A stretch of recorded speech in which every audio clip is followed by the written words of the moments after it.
Working విమెన్కి చాలా అంటే నరకం పడుతుంటారు. ఏంటి, వర్క్ లైఫ్ బ్యాలెన్స్, ఇంట్లో ఫ్యామిలీ లైఫ్ని బ్యాలెన్స్ చేయలేక. ఇది ఫస్ట్ మీరు స్టాప్ చేయండి. మనకున్న ఒక కిరీటం, ముళ్ళ కిరీటం ఉంది. అదేంటి అంటే మల్టీ టాస్కింగ్ అని. మల్టీ టాస్కింగ్ అన్ని విధాలుగా పని చెయ్యదు.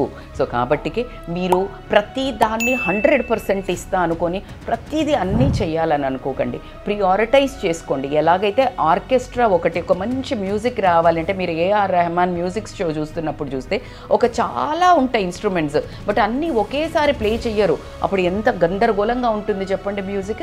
ఎగ్జాక్ట్లీ మీరు కూడా ఏది ప్రియారిటైజేషన్. ఇప్పుడు మీ ఆఫీస్లో వర్క్ చాలా ఇంపార్టెంట్, 80% అక్కడ ఎనర్జీ పెట్టండి, 100% ఇవ్వండి.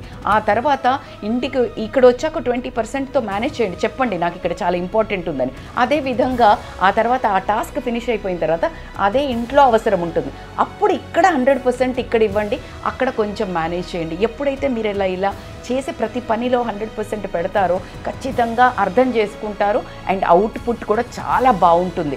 కానీ మీరు ఈ మస్తవ్యస్తంగా అన్నీ పర్ఫెక్ట్గా చేయాలనే ఈ పర్ఫెక్షనిజం అనే దాంట్లో గిల్ట్లో ఉండి బ్రతకకండి. ఎందుకంటే you deserve peace, you are amazing, you are a super mom. So please follow like a orchestra. ఒకదాని తర్వాత ఒకటి ప్లే చేయండి, చాలా బ్యూటిఫుల్గా మెలోడియస్గా ఉంటుంది మీ లైఫ్. సో ఖచ్చితంగా వర్కింగ్ మామ్స్కి నచ్చితే కనుక ఈ వీడియో వర్కింగ్ మామ్స్కి ఫార్వర్డ్ చేయండి. మీరు కూడా ఇది ఫాలో అవ్వండి ఫర్ మోర్ హ్యాపీ లైఫ్.